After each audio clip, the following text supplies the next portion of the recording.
Pokemon Blue. And despite this being my first Pokemon game, this particular cartridge is actually not the first one that I've played. See all the chips and the battery in there? Pretty cool, actually. I'm ready for transparent tech to make a comeback. Some years later, I came back and I picked up a used copy of Pokemon Emerald. And the reason why I did that, it's really lame.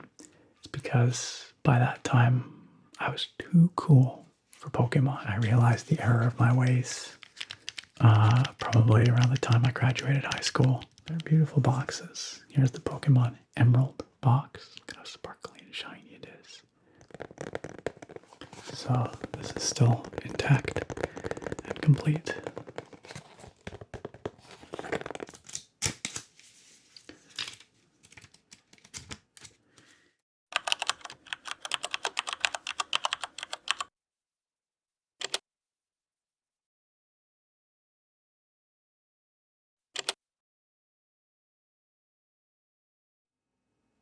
Hello, my friends. It's Nick, the ASMR nerd.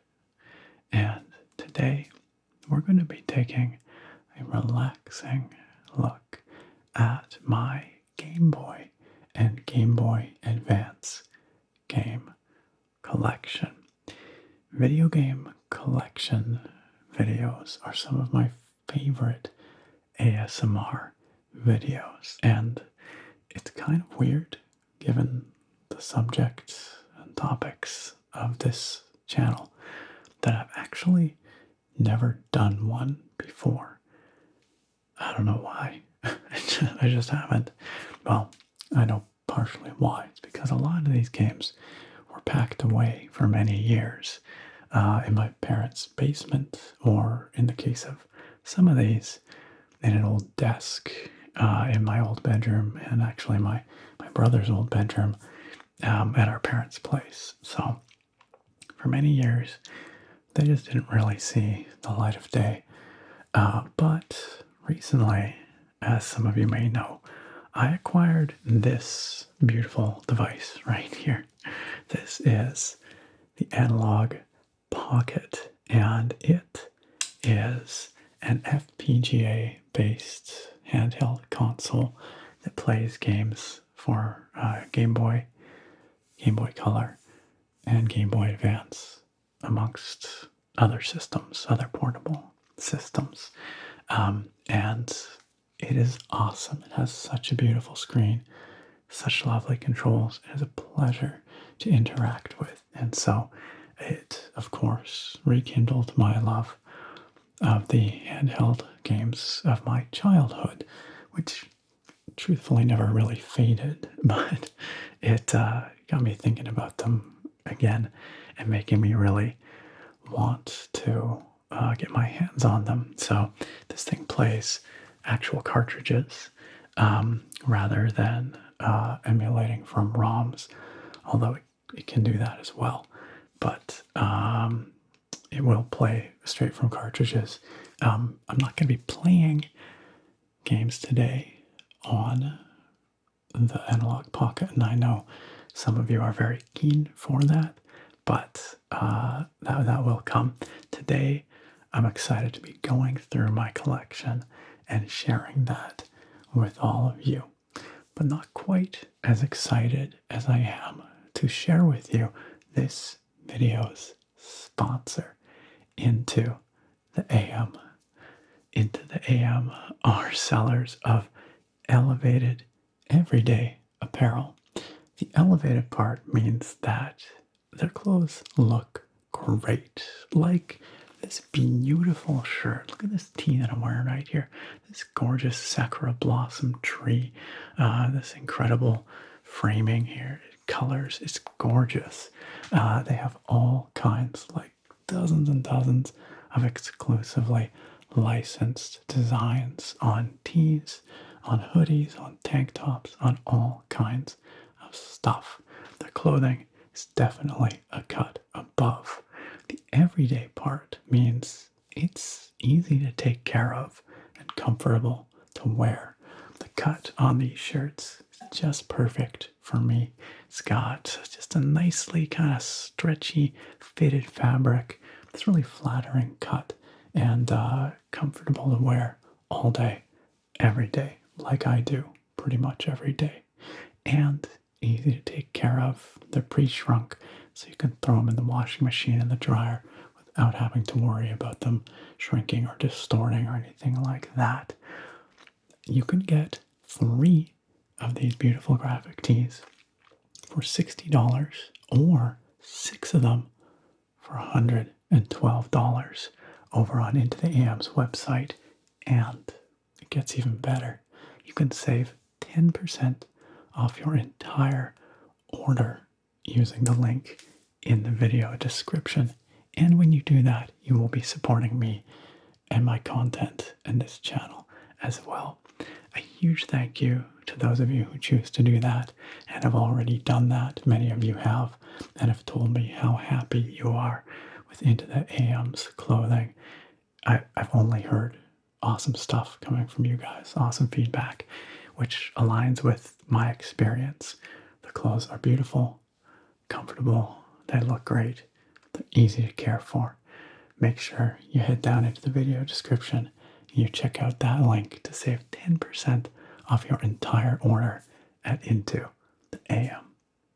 Thanks, Into the AM, for sponsoring today's video.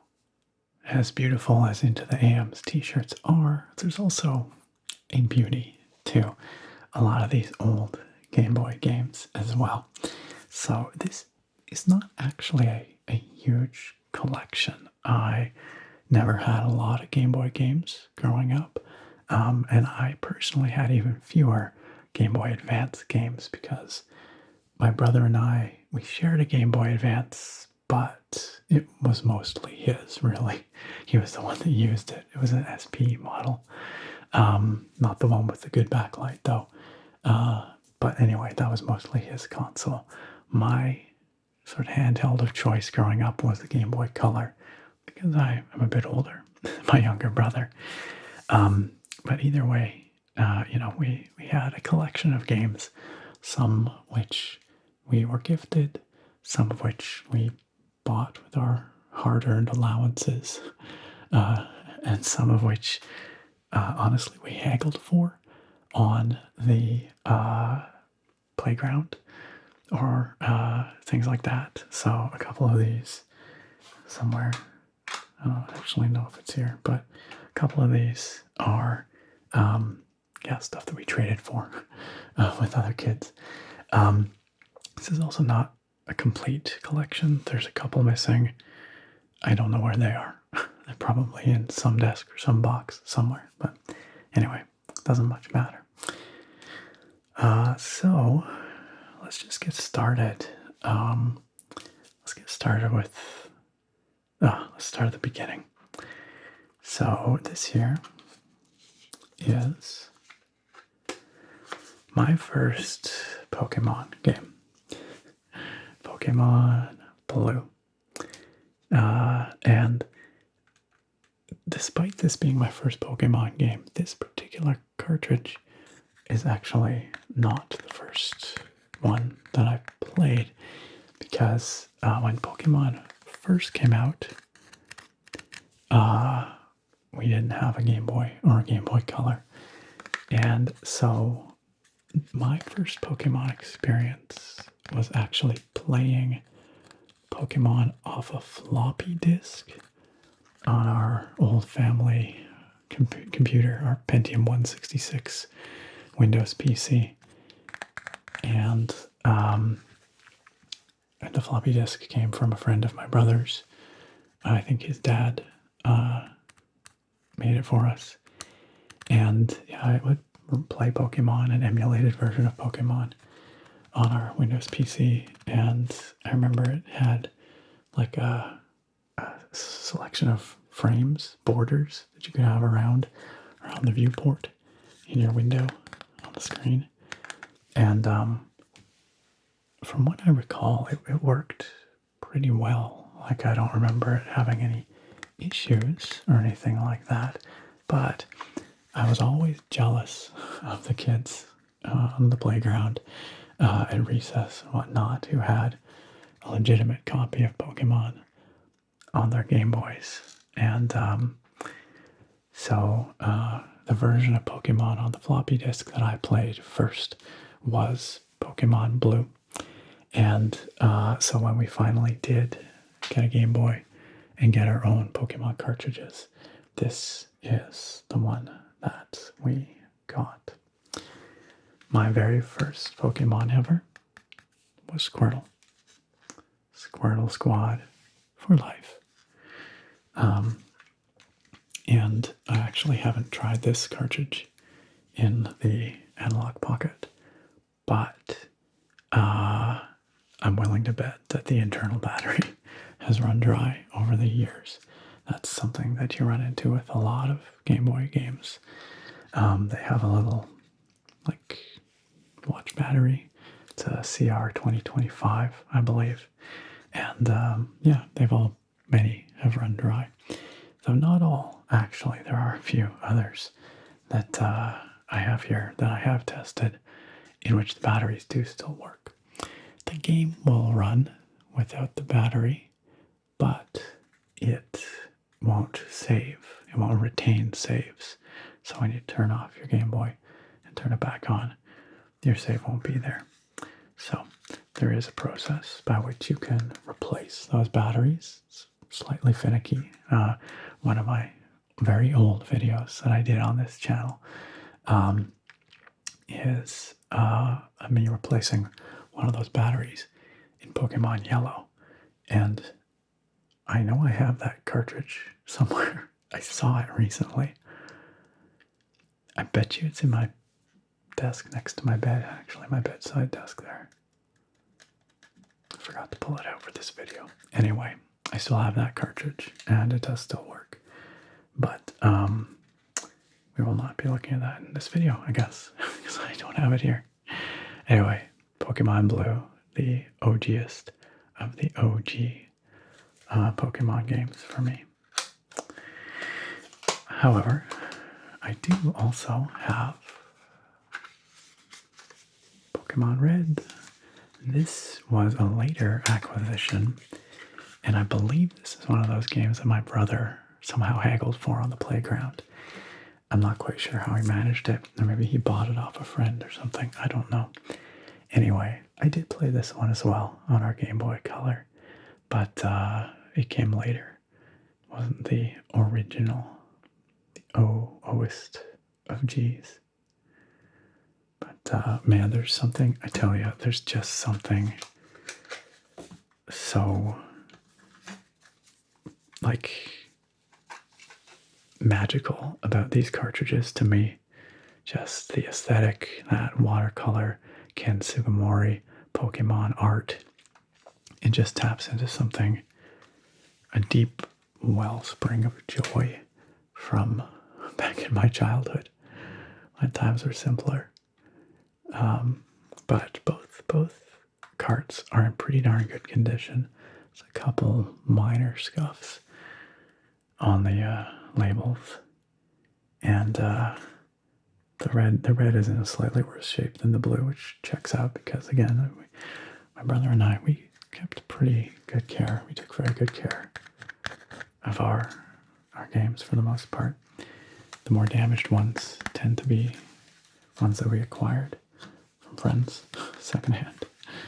But we took pretty good care of our games. Sadly, that care that we took did not extend to saving all the boxes. Now, we do have boxes for some of these games still, which, again, I don't have with me right now, except for a couple of Game Boy Advance games. I don't actually know why I didn't bring them, but, well, let's go to another one here. If I can find it. Where the heck is it? That's not it. I must be missing something here. Because, well, anyway, I should have paid more attention to actually gathering up all the games. My Dragon Warrior 3 cartridge. I saw it the other day at my parents'. I saw the box. I don't have it here.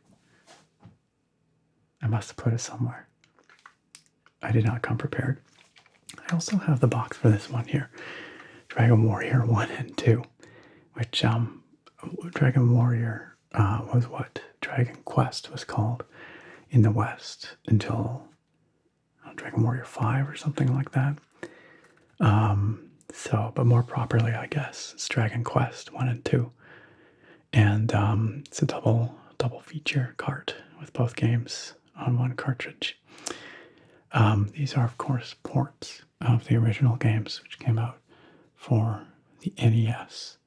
Dragon Warrior 1 was, I believe, 1984, maybe even 83. It was very early. It was one of the first JRPGs, the first Japanese RPGs that really defined a lot of conventions for that genre, which later games like Final Fantasy and many others would come to sort of evolve. And still has what I think is one of the greatest chiptune soundtracks of all time. Truly amazing, score on such simple hardware. Dragon Quest II, I didn't play as much of, and I think it's because I got stuck in it. I remember as a kid, I think I needed a key for something, and I could not figure out where it was.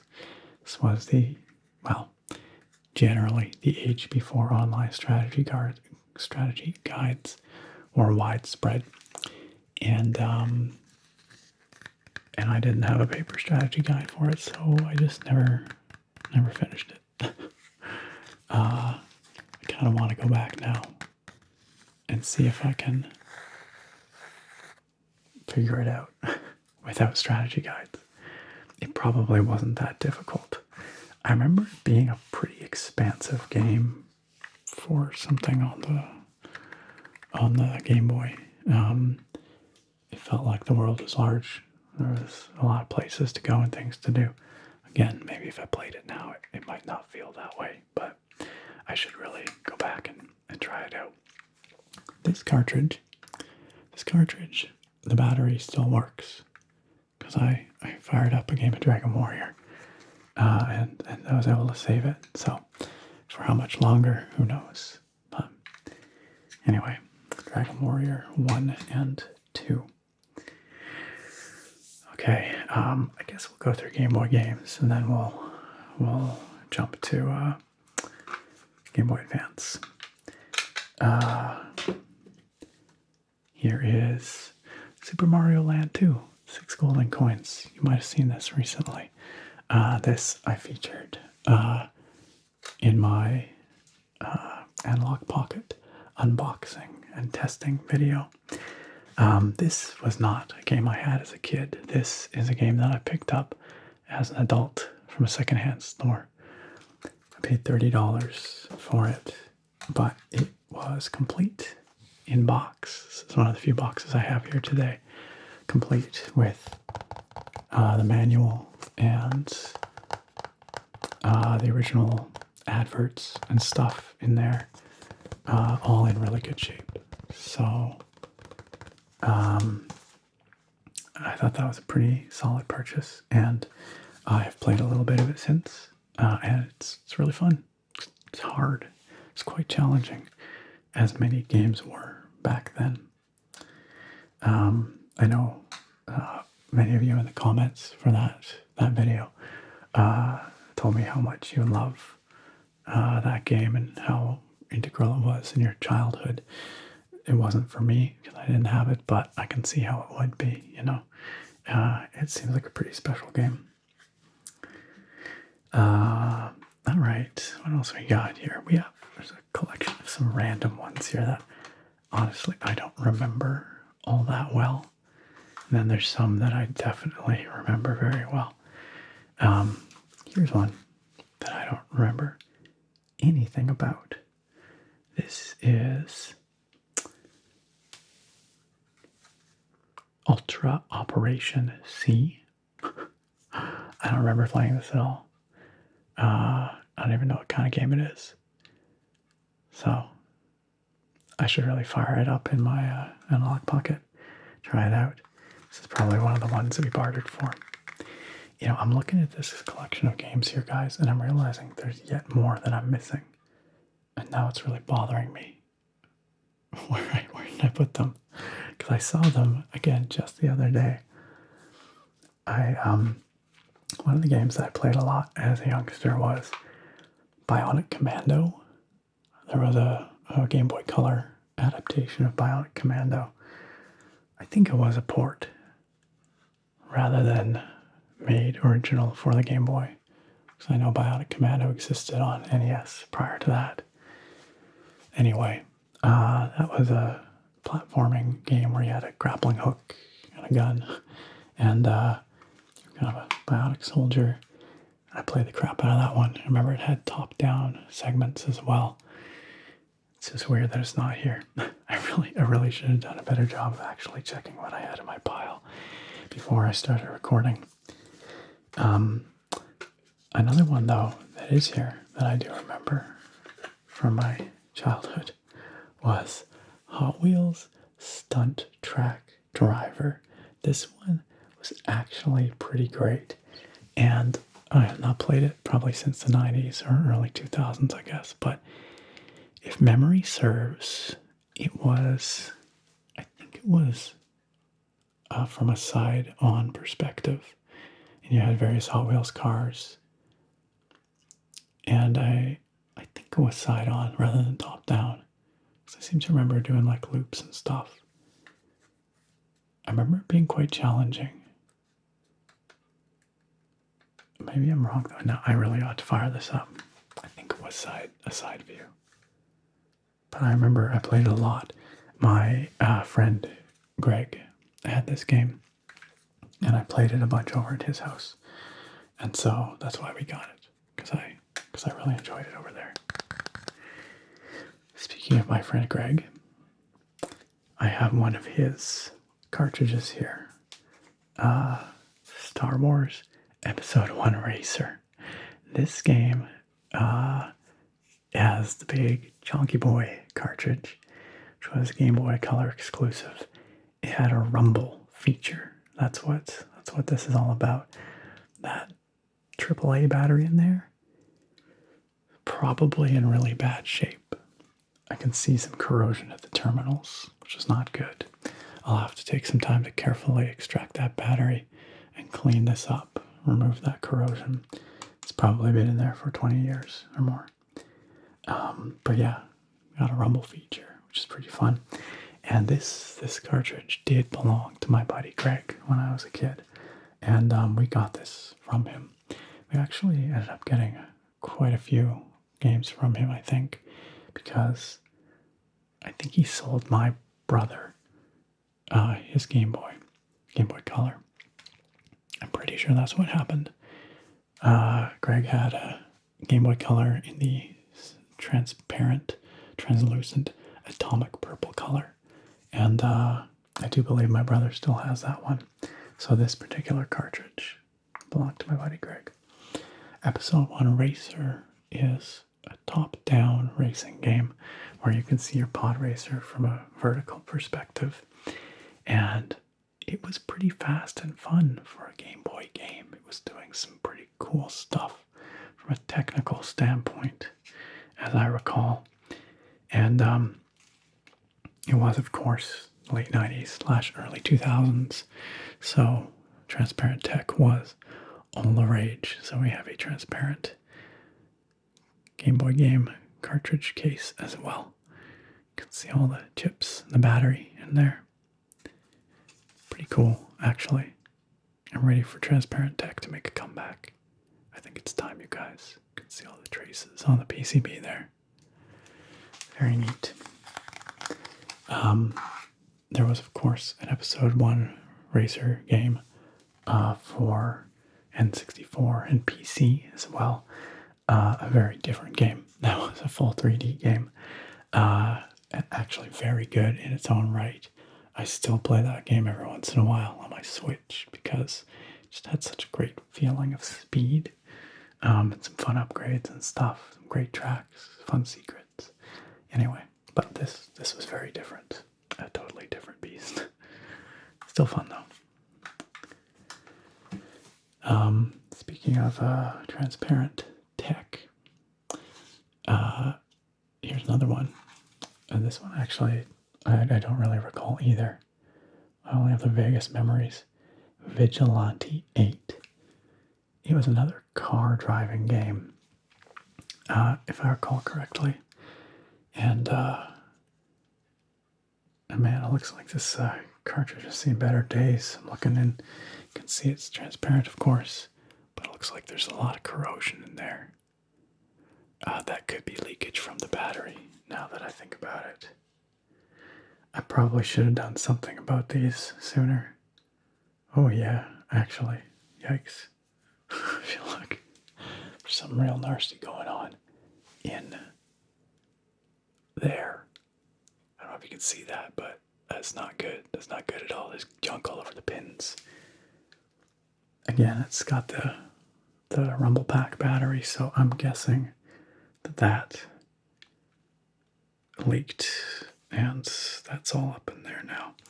So this is going to be a resto job. I'm going to have to unscrew, take it all open, clean it up really good, get all that corrosion out of there before I try to fire it up again.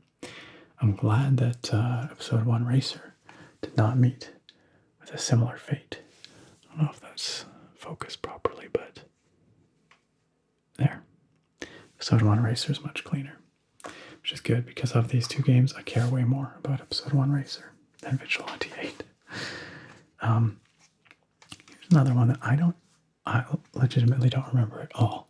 Another racing game by the looks of it. Top Gear Pocket 2. Does anyone remember this? I don't remember playing this, but maybe my brother. Maybe he had it and played it. Kind of an interesting set of colors going on here. Got translucent yellow, I guess, amber on the front, and then like opaque on the back and the battery cover. Another one with the rumble feature. A lot of these racing games have the rumble feature, and I dare not think about what the battery inside there looks like, although it does look cleaner. It's not got all that corrosion. All right, just a couple more, well no, handful more Game Boy games. A couple of Mega Man games. Mega Man X and Mega Man X2. Or Mega Man Extreme. Is that the same as Mega Man X? Maybe not. Actually, I haven't played a whole lot of the Mega Man games. I do remember playing these a little bit, but these were more my brother's jam than mine. Mega Man Extreme and Mega Man Extreme 2. I'm not sure if they're just straight ports or if they are their own thing.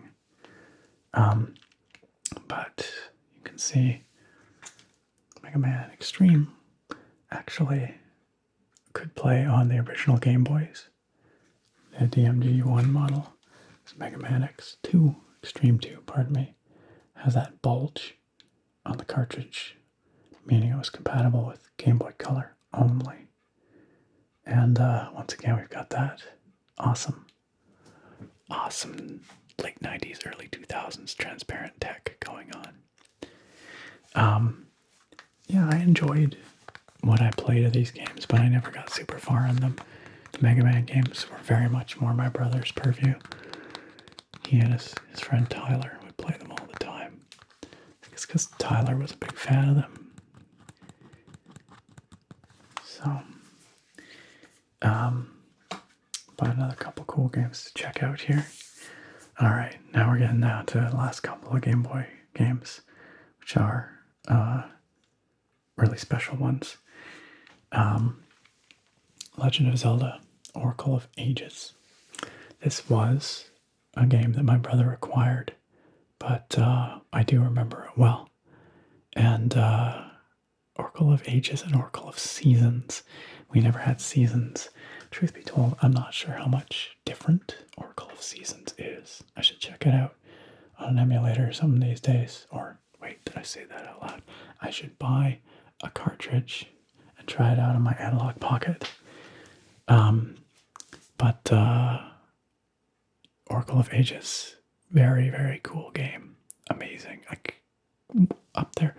I don't really think of it. Like when people ask me what my top Zelda games are, it's not one that often comes to mind for me. But from what I remember, it was a really, really good one.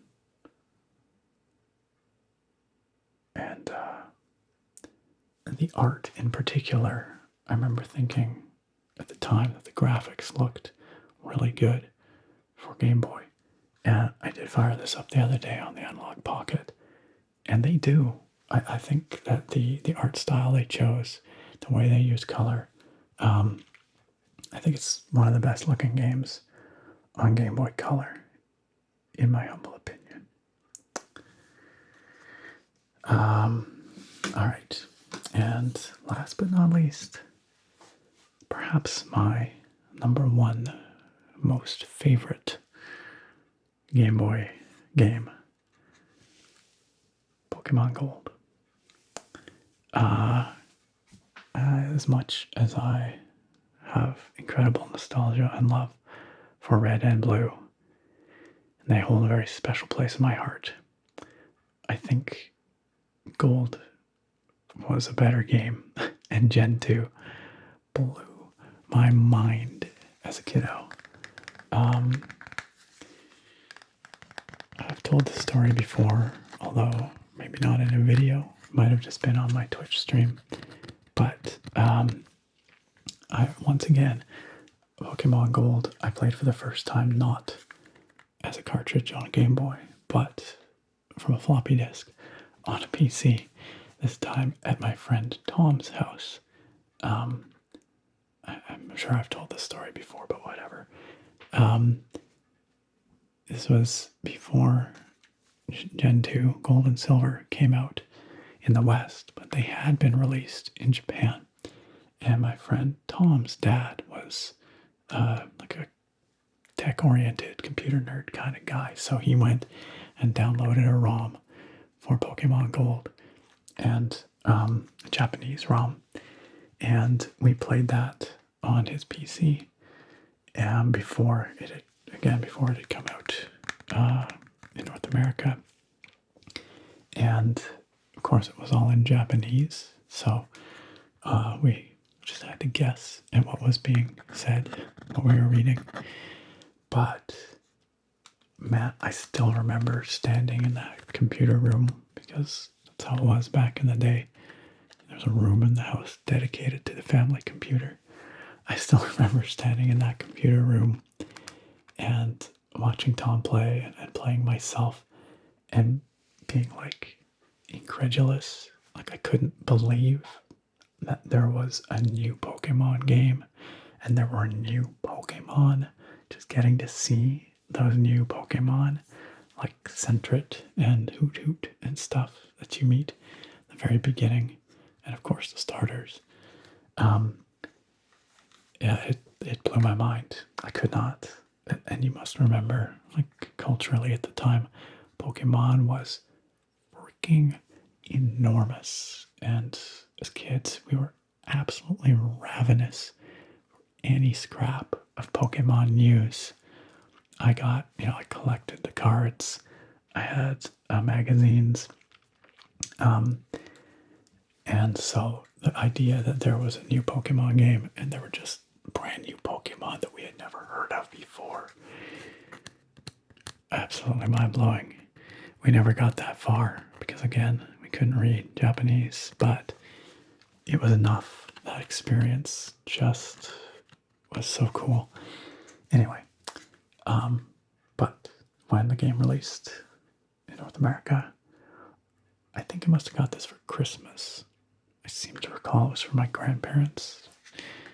but it could have been for my parents.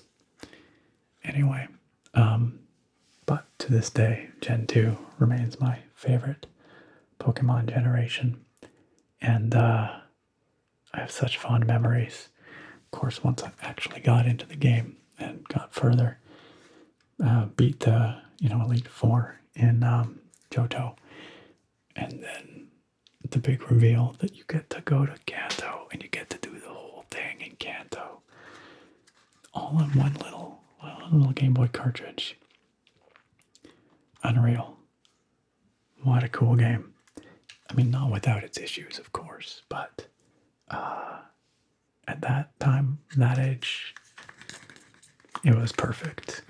It had day and night cycles, different Pokemon, different times of day. Had rematches for trainers. You could call up and fight again. Oh, it was so cool. It was so cool. Freaking great. Okay, so I do have some other Game Boy cartridges. Like I said, I just don't know where they went. I think they must be with their boxes, maybe, and the boxes are not here. Maybe I left them at my parents'. I thought I put everything into a bag, but I don't know. So, yeah, I'm missing Bionic Commando, and I'm missing Dragon Warrior 3, which is another one of my top Game Boy games of all time. Really, really good. Another game that looks very beautiful on Game Boy. With all its limitations and whatnot, it still managed to look and sound great. So I'll have to track that down again. But I do have a handful of Game Boy Advance games here. This is not all of them, because again, I think my brother has quite a few of them.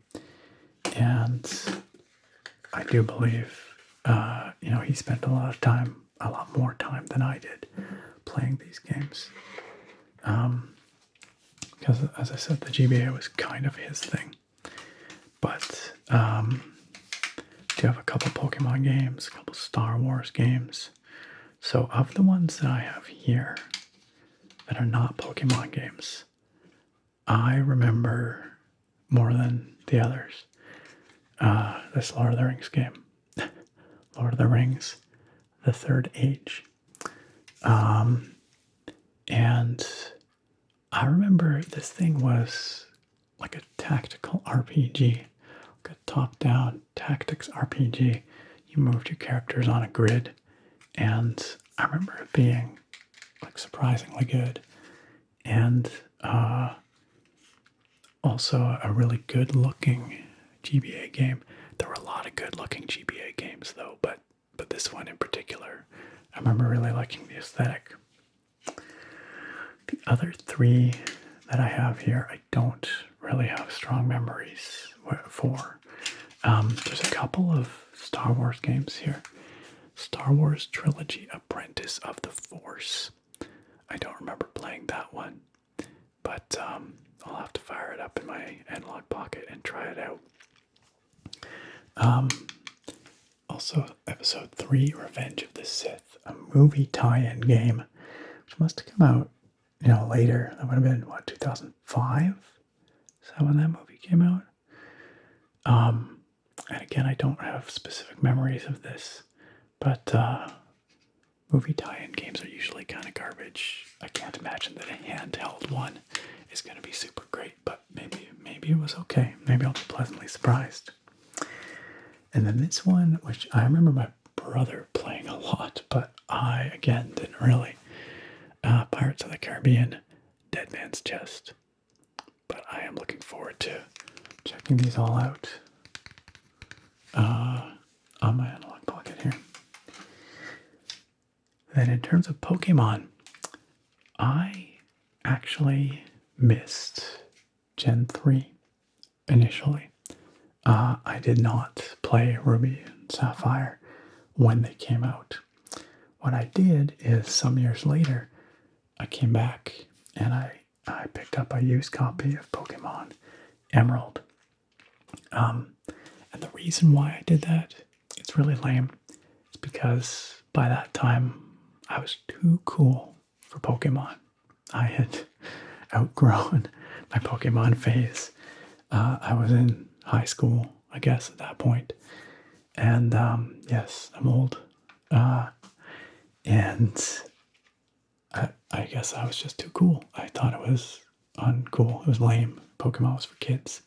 Secretly, in my heart of hearts, I always loved Pokemon, even then. And I remember it must have been a little before that, maybe 2002, 2001, somewhere in there. I remember, for whatever reason, I recall being in the shower and thinking about how much I love Pokemon, and then having this thought. It like struck me like a lightning bolt. It was like, one day people are going to stop liking Pokemon, and it's going to stop being a thing, and there won't be Pokemon anymore, and no one will care. And it made me so sad to think that like this cultural institution of Pokemon would not be around forever. Little did I know, it literally will be around forever. We will never, there will be Pokemon games for eternity.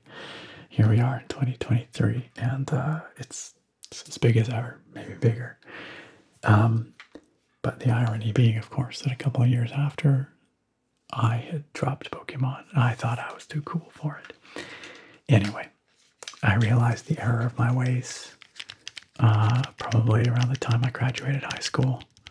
I think probably when I got to university, I think I realized, oh hey, everyone else still likes Pokemon too. It's okay to like Pokemon.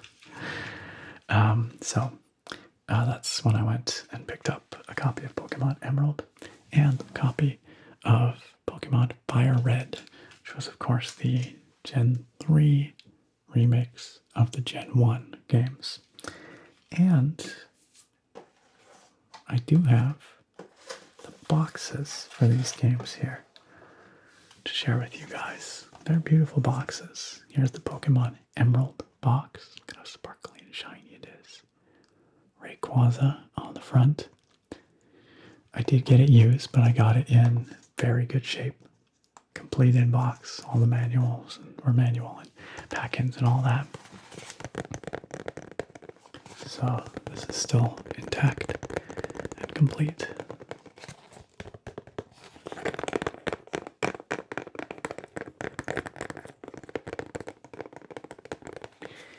And then I also have Pokemon Fire Red here, which I think has a manual, but not the other stuff inside. And the box is in slightly rougher shape, but still fun nonetheless. Yeah, there's the manual for that one.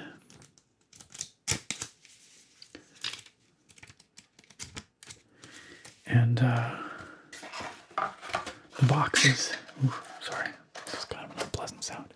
Similarly shiny, although not quite as sparkly, but still pretty fun. It's got that, I started to show it on the camera, but it's got foil. The flames are foil.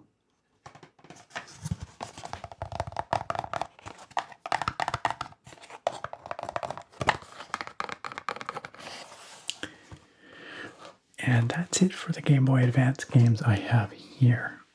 As I've mentioned, I do think my brother had some other GBA games, but they're probably buried somewhere at my parents' place. And it's really bothering me that I don't have Dragon Warrior 3 here. Because I really thought I had it in this pile. But I know we have the box for that still too somewhere, so... Anyway, I'll have to go find it. And my Pokemon Yellow. Where is my Pokemon Yellow? That's important because I mentioned that maybe we could play Pokemon Yellow again. Many years ago now, I started a Let's Play on the channel. We got, I don't know, a dozen episodes in, maybe 15 at most. I think we maybe got to Cerulean City, maybe. But it was always a real challenge with my Game Boy Color, which I do still have, by the way. You might even be able to see it back there. It's hanging out right there. Can you You see it. It's right there. My Kiwi Green Game Boy Color. Still works great. It's in good shape, but it's really hard to record that screen because it's not backlit and it's quite reflective. So that was always a logistical challenge for filming those videos. This screen on the Analog Pocket, it is highly reflective, but it is backlit, and I think will film much better. So anyhow, that is what I have here today, what I wanted to share with you all. So I hope that you enjoyed this look through, this little pile, small collection of Game Boy and GBA games that I recovered, many from my childhood, and hopefully it was a little trip down memory lane for some of you. Maybe you have nostalgia for some of these classic games. And if you would like to see more game collection videos, please do let me know. I have a bunch of DS and 3DS games, as well as a huge collection of PC games stretching back to the 90s. Those ones, again, are somewhere in my parents' basement. Not the DS games, they're here mostly, but the PC games. They're going to be a little harder to find, but I could do it. So if you guys enjoy this, if you found it relaxing, tingly, nostalgic, fun, do let me know, because I'd be happy to do another video like this. Just like I'm happy to once again thank Into the AM for sponsoring today's video. They have all kinds of elevated everyday apparel with exclusively licensed graphic designs. This one is so beautiful, and they have tons and tons of others. I'm sure they have one just right for you. So make sure you head on down to the video description. Check out that link there. Take advantage of their 3Ts for 60 or 6Ts for 112. And as well, save 10% using my link and support the channel while you're at it. Big thanks to Into the AM for sponsoring this video. And big thanks to you for watching. I appreciate it very much. And I look very forward to having you back here again next time. Bye for now, my friends.